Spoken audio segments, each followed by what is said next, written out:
boom for T1 that maybe they should try and focus on with this last pick. That is good. Snapfire, but I'm curious to see how like these support rotations work, because I think a lot of how this mid lane goes is going to come down to the supports themselves. On away. There we go. As soon as phase shift goes on cooldown, he's like, I'm going to go aggressive now. I'm going to run at you. You use phase shift, and top lane, this first blood, it's going to be on the disruptor. The metamorph being committed with... It's like you need like the 5 stacks, and then you do so much damage with the... Well, we're seeing it top now. He's got 4 stacks. It's not quite enough, but it's going to let the kill go to Gabbi. So Gabbi gets himself a kill in the top lane. This lane is one against Carl's Puck, who can't really sustain himself against this. So definitely a tough lane for him. He's going for the cookies kill. Carl is...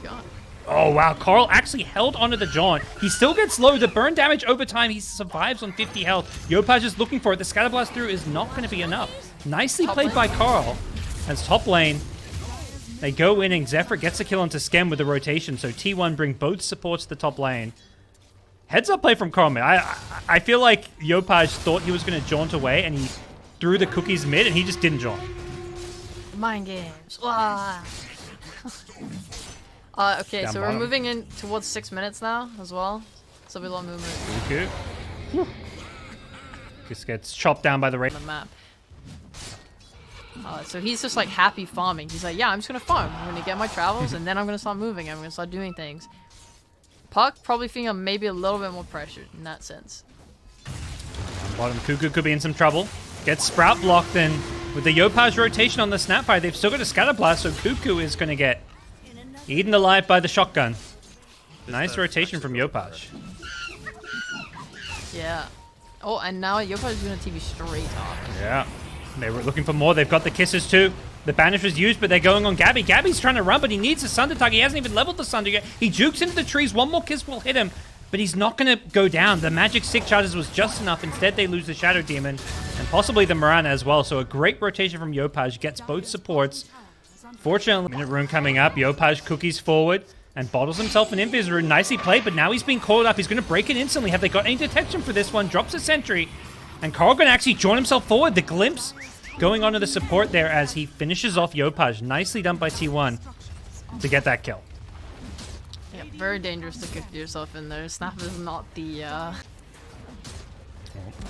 We'll look to fight this one. T1, even though they lost their tower, they've got 4 heroes up here, and they are looking to punish this. The disruption in arrow will land onto FBZ's Mars, so he's definitely dead, and looks like Tim's will get out okay on the Nature's Prophet. No Dream Coil to catch him, so... Jungle connecting to mid and pressuring the mid tower that way, and that's kind of like a natural flow if you're winning the game really hard. Oh, if they're able to take space from him. They go on Cuckoo, and they will get the kill. Kisses being committed. This is so sad. For T1 to go on, but doesn't look like it's going to be particularly easy. And they've even rotated Gabbi mid, so if they can find some kills or win a fight around here, they've got the Metamorphosis to push and take a tower. Instead, they're going to find Jackie. Wraith King gets banished up. The arrow going to fall up. He has leveled up Reincarnation now, and the TP's coming to the outpost, so they are going to look to make sure they defend him. And with the Disruptor TP into a Static Storm, both these T1 supports are in a world of hurt. TPing in also was Yopaj with the Boots of Travel, and now Cuckoo. Game at least somewhat even in terms of overall farm. They're behind perhaps where it counts, which is the Terrorblade against Wraith King. And Terrorblade, speaking of which, has been caught by a glimpse. Gets pulled back into arena. The Spear going to go as well as the Static Storm, and Yopaj is there with the TP in. Cuckoo could be next. He's being hit by the Mortimer's Kisses. Full retreat as the Sprout going to lock him in place as well. One more kiss is not going to clip him. The Spear is just out of range. Cuckoo glimpse back, though. That's going to surely be the death of him. He's got no Blink Dagger, no mobility, and boom. Snapfire alone has 1,700 health. That's a very hard duel. Wraith King, like we talked about, with Armlet, like this hero's not dying. There's a regen rune that's being baited here. Rotating in is Zephyr on the Mirana. Gets a nice double Starstorm to finish off Skem once more. But Yopaj is going to get himself back to safety with the blink out. They have called up FBZ now, and with the kisses raining in, this could be bad for T1 as Cuckoo charges forward the Blade Mail. Doesn't get the jewel off. Nice sprout from Tims. Bails out his buddy there, but boom, have already lost 2, and they do want to re-engage and fight here with Jackie's Wraith King having a blink dagger. They think about going forward. Cuckoo, no jewel to play around with just yet, but they may kill off Jackie once. That's the reincarnation. The hill, but doesn't look like T1 want to overcommit underneath this tower. Right now, Boom not set up to defend this with 5 heroes, but they could very quickly TP in. This was a nice play by T1. They are bringing in Gabbi to make a move. They're not done. T1, they get the blink in onto FBZ's Mars. He goes down. Carl even committing the Dream Call. They just want to make sure they get this T1 tower with the Metamorphosis being committed and Gabbi having a BKB on his TP. They should be able to get it. And the nice jewel in the backlines. Cuckoo has found one more. Another winner for him. Glimpse back could perhaps punish him, but the disruption save from Whitemont is there, and Gabbi now ready to help him out as they go looking for more with Carl's Puck on the front lines. But they mentioned, yeah, Gabbi's getting scary. Jackie himself, both these carries kind of neck and neck. How do you feel like these two carries match up, and how does this game look as we head towards the late game? Oh, I mean, I think TV is very good against Wraith King, and oh, that's a dead Nature's Prophet. Rest in pieces. Yeah. And it's so scary when you have not only Shadow Demon, but also Legion Commander behind him. Like, get dead, his fight becomes a lot harder, and then it just becomes a game of kiting on Boom. Here we go, both teams smoked up, and it's going to be the Puck who gets instantly blink, stunned, and speared. That's a dead Puck. He couldn't get the phase shift off in time, and now the kisses come raining down onto Cuckoo. 2 dead on the T1 side, right out of the paws. Boom, they strike fast, they strike hard, but they will lose the Disruptor in the process as Gabbi's Terrorblade on the front line still has a BKB to play around. He may be looking to fight with this, but Metamorphosis was committed. He's being rooted up now, has to BKB just to stop himself getting stunned up. And Jackie, he's got no reincarnation. He's in trouble. The TP's on top of him with a Reflect. The Cookie down at the low ground, but he's hard committed. Gabbi needs to find a Sunder target. If he's not careful, he could be in some trouble here, but looks like he's going to just get himself out of there. Whitemont Shadow Demon getting low as Gabbi goes charging forward, gets the Sunder off to start things off on a Tim's, and the right click with the Metamorph follows it up to get the kill. Yopaj could be next if he's not careful. He illusion runes, but still gets clipped by the arrow. Oh, Zephyr was there waiting for him and nailed him with that arrow. The sniper in the jungle, and it's T1 who come out on top. That's not good. I mean, Jackie jumped in there, but that was... Don't want to waste any time. They want to fight now. Legion Commander, though, just finished off his Ag Shard, so there's that extra layer of save to play around. Blink in from the Mars. He didn't connect with the spear on anyone, though, so at this point, Boom kind of revealed their position. The arrow, I think it landed. It hit Jackboy, so he's in a bit of trouble, but does have the double lives to play around. We'll get back to a little bit of safety here as the arena just being used to deter any further chase here, but they've coiled up too, which means a dead Skem, and they've taken out the first life of the Wraith King as well. The arrow finds him on the respawn, so Jackie is done for with the Cuckoo, with the dual snipe as well, just to make sure he gets some bonus damage along the way. Disruption's there to find Yopaj as well, and there's no TP out for him, so T1 have just found all the kills they need to set themselves up for a free Roche. Zephyr, God! Sets up the best fight with that arrow onto Wraith King, and it smoked off. He didn't see it. I don't know. He got hit, and then amazing arrow again onto the reincarnation. Like, Wraith King set up the arrow against him, so. Definitely one of the maybe downsides of the hero at times, and for Boom, yeah, they picked this Wraith King into TP, partly because there maybe just weren't any great carry options left, but all that thought is down bottom. Puck, Carl actually gets sunned up. The Static Storm follows him, and he's going to go down here. Got a bit greedy going for the kill on Tim's. Cuckoo is coming in with the Moonlight Shadow, and he's looking for Tim's here. May find him in just a second. Cuckoo has the jewel, and he's going to go for it. We'll bring down the Nature's Prophet, but White one once more. Ooh! Almost had the disruption. Ends up accidentally disrupting himself there, but he was so close. For T1, they want to fight while they've got this Aegis. The Puck may be dead, but has boots to travel, so can rejoin the team pretty quickly here if need be.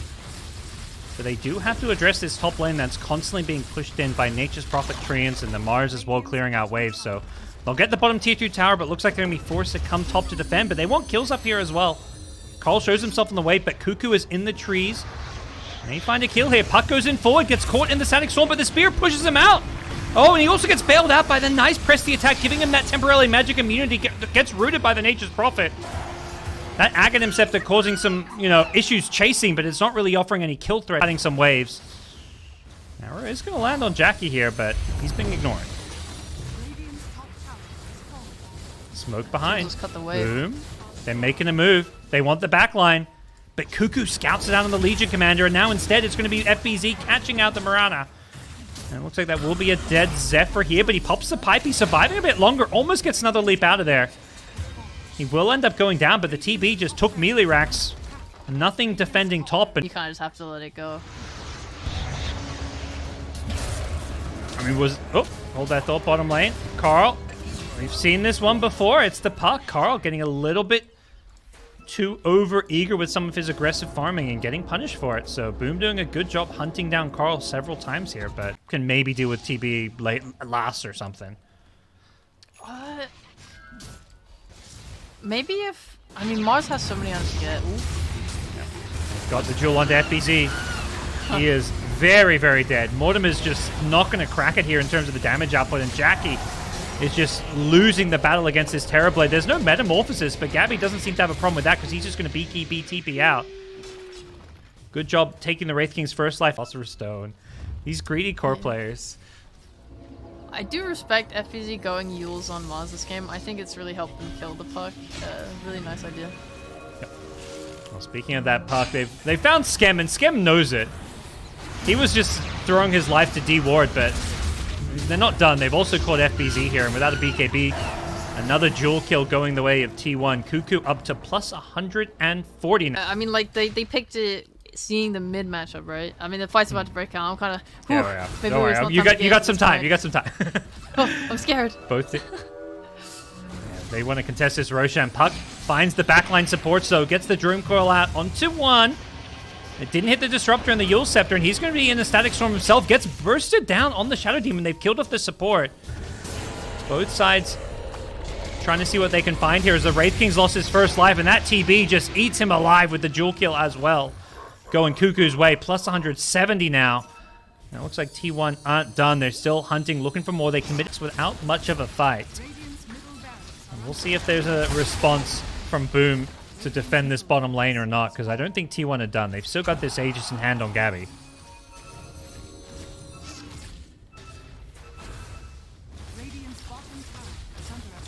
Yeah, I just felt like when TB got his BKB, Snapfire no longer really outputs damage onto him, and with the amount of save they have, it felt like they had no real way to deal with it. Gabbi just sitting on the high ground. Meanwhile, Yopaj, yeah, he's, well, caught in the back lines.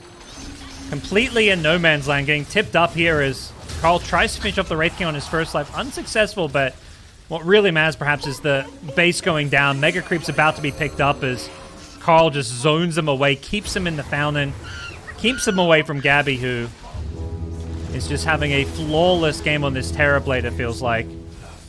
Mega Creeps are picked up, and it just doesn't feel like there's much Boom can do anymore. Oh, Gabbi's so strong. Well, if there were any doubts about the T1 pickup bringing Gabbi into the team, I think he's answered a few of them today with his TP as well as yesterday with his PA, but his work's not done here. He's going to fight and deal with Jackie once more. The two new carry players juking it out here in the mid lane, and Boom Esports will be bested in game number 1. They GG out of this. As T1, they strike first, Sheepo, and it was pretty convincing in the end in some ways. Like, the early game was looking good for Boom with some of their early aggression, particularly around the early game power of the Snapfire, but once T1, you kind of mentioned the BKB timing of TB, it felt like they didn't have a good answer for BKBs. I didn't. It felt rough, and they had a pretty poor core-to-core matchup on the carries as well, which is kind of sad because it means that if Yopaj does fall off, you know, like into a BKB timing, your carries aren't really picking up the slack, and yeah, I mean, I felt like we just saw some poor fight decisions too, like that smoke play they made where Jackie didn't have his BKB yet. The amazing arrows by Zephyr getting that fight to go so well. I think off that fight, it was pretty much just kind of a downhill slide for Boom, and T1 really, really, really just playing their draft out to perfection. Yeah, it looked a